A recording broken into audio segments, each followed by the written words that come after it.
Erev Tov Rabotai, we're continuing with our Mishna Yomi Masechet Demai. We're up to Perek Vav Mishnah Yudbet. The last Mishnah of this Perek returns to discuss the topic we spoke about in Mishnayot Zayin through Tet, which mainly discussed the Isur, the prohibition of giving or selling your own Demai produce to an Amaretz who cannot be trusted to tithe it. So we're going to learn this Mishnah based off the first explanation that the Rav gives us. Amaretz Shamar Lechaver, if an Amaretz said to a Chaver who was on his way to the marketplace, Kachli agudat yarak, buy from me a bundle of vegetables. Kachli giluskan echad, or buy from me a fine loaf of bread. Lokeach stamu patur. The chaver can buy 2 bundles or loaves of demai without specifying which one is for himself and which one is for the amaretz, and he's exempt from tithing the one that he's going to give to the amaretz, because the Mefarshim explained the one that he later gives to the amaretz, we assume is the one that he bought for him all along, since it never belonged to the chaver, to himself. He is under no obligation to tithe it before he delivers it to the Amaretz. The Mefarshim explain, when we say Chaveri here, we mean somebody who was trusted regarding Terumot and Masrot, tithing it. Now, since the Chaver never specified at the time of the purchase which of the items was for himself and which one was for the Amaretz, we use the principle of Birera, retroactive clarification, to determine that the one he gave to the Amaretz is really the one that he bought for him all along. The Mishnah continues, however, if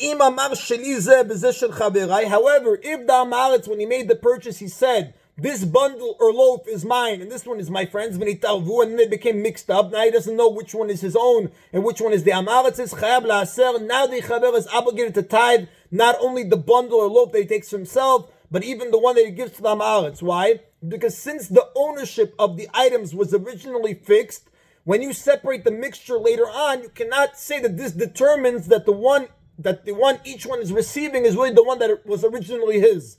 Therefore, the Chaver has to tithe the bundle he gives to the Amaretz, so that if it's actually his own bundle, he won't be guilty of transferring his Demai to an Amaretz. Now, the Mefarshim explain that Berera, this retroactive clarification, can only be used to determine the status of something that was never set, that was never determined. You cannot use it to discover the identity of something that was known and then became mixed up with something else. So Berera can tell us that the bundle the Amaretz got was always his, when the Chaver never identified which bundle was whose. But when he specified which one belonged to which person and then they became mixed, Berera cannot tell us that the bundle the Amaretz got really was the one that always was his, because maybe it wasn't, since the bundles were assigned to each person. Therefore, the Chaver has to tithe the bundle he gives to Amaretz. The Mishnah says, Afilu hen mea. He has to do this even if there were as many as 100 bundles that he bought for the Amaretz and only a single bundle for himself. Even though his own bundles outnumbered 100 to 1 in the mixture, he cannot assume that all 100 he gives to the Amaretz were really the ones that he bought for him.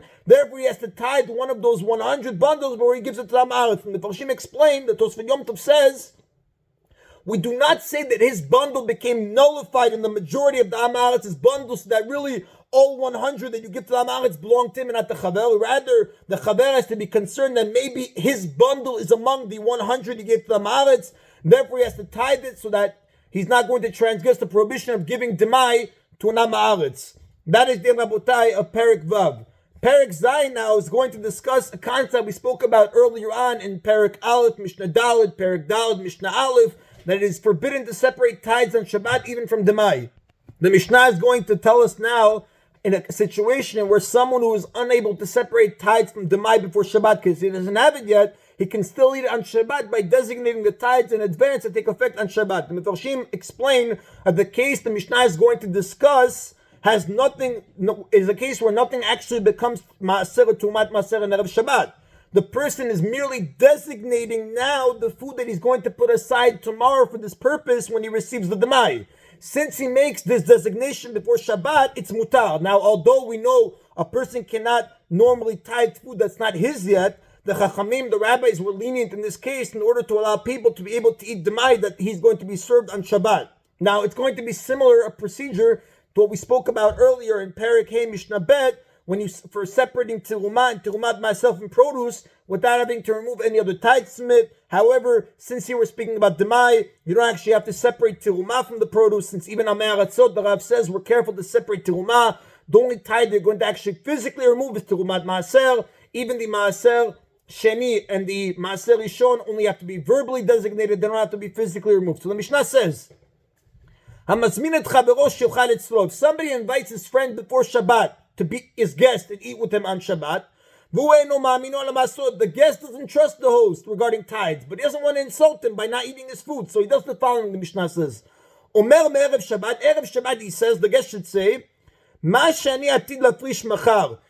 part of the food, that 1/100th of the food, which I will separate tomorrow from the food that I'm being served at the Shabbat meal, is designated as part of the Maaser Rishon for the food, Ushar Maaser Samuklo, and the rest of the Maaser Rishon, the other 9/100ths of the food, is designated next to it. So what is he doing? Again, since Tumat Maaser can be taken only from Maaser Rishon, what does he do? He has to first designate a full amount of Maaser Rishon in order for the Tumat Maaser to take effect, like we spoke about in Perek Hey Mishnah Bet. So what does he do?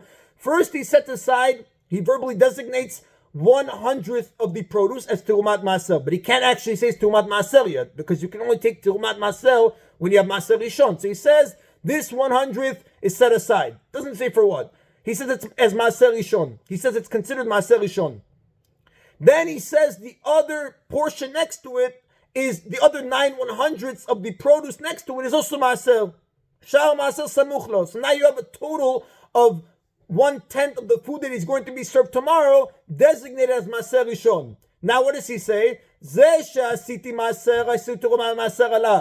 1/100th, which I first made part of the Maaser Rishon, I am now making it into Terumat Maaser for the Maaser Rishon. That 1/100th of the food that he designated as the first part of the Maaser Rishon, he now designates it as Terumat Maaser for the other 9/100ths of the food that he also designated as Maaser Rishon. And the Mefarshim explained to us that the guest is going to have to separate the food that he served on Shabbat, obviously only 1/100th of it, because that's the amount that corresponds to Terumat Maaser. The other tithes are not going to have to be separated. He's just going to assign them a place in the food, and once their designation takes effect, based on the declaration before Shabbat, he's able to eat them, because we know, again, like we said, if you look at Perek Dal, Mishnah Gimel, the other tithes of Demai don't have to be given away except for Terumat Maaser. So the guest is going to estimate how much he's going to eat tomorrow, and in advance he'll designate 1/100th as the first part of the Maaser Rishon. Then he'll say the rest of the Maaser, the other 9/100ths is next to it, and then he's going to say that 1/100th, which I designated as the first part, is Terumat Maaser, Maaser Sheni Bitzmano Bidromo, and then the Maaser Sheni for the food is designated in the northern side of that food, or the southern side, and it's thereby redeemed on the coins that I have set aside for this purpose. And the Mefarshim explain that he's going to take those coins obviously to Yerushalayim and spend it on food that he's going to eat there. By making this declaration before Shabbat, all the necessary tithes have been designated in advance for the Demai, the guest will be served on Shabbat. On Shabbat, the guest is going to take 1/100th of the portion, set it aside as Terumat Maaser of Demai, and then he eats the remainder of the food with no concern. Now, Rabotai, the Mefarshim tell us that on the basis of this declaration made before Shabbat, the designation of the Maaser takes effect on Shabbat. When he separates from his food the portion that he's going to give as Terumat Maaser, it becomes Terumat Maaser. The Chachamim permitted in this case because the guest is not actually designating the tithes on Shabbat. He's simply identifying the portion which he already designated and which already took effect earlier. Now, our Mishnah speaks of an invitation of a regular Shabbat meal. Therefore, the Chachamim didn't give the leniency we spoke about in Perek Dal, Mishnah Bet. We spoke about somebody who was invited to eat on Shabbat in the home of somebody whose food is Demai. What did the Mishnah say? The person doesn't have to tithe in advance. The Mishnah said that it was a person who was invited in honor of a feast of a newlywed couple after the first Shabbat of the marriage. Since you would turn down, if you would turn down such an invitation, it would lead to animosity. The Chachamim allow you to be lenient and eat at that feast without tithing the Demai food, as long as the host said it was tithed. Our Mishnah speaks about a regular Shabbat meal, therefore the Chachamim never gave such leniency. You would have to make this designation Erev Shabbat and have it take effect, and then separate it on Shabbat in order to be allowed to eat the food. That is the end of today's Mishnah Yomi, Rabotai. Baruch Adonai Le'olam, Amen v'Amen.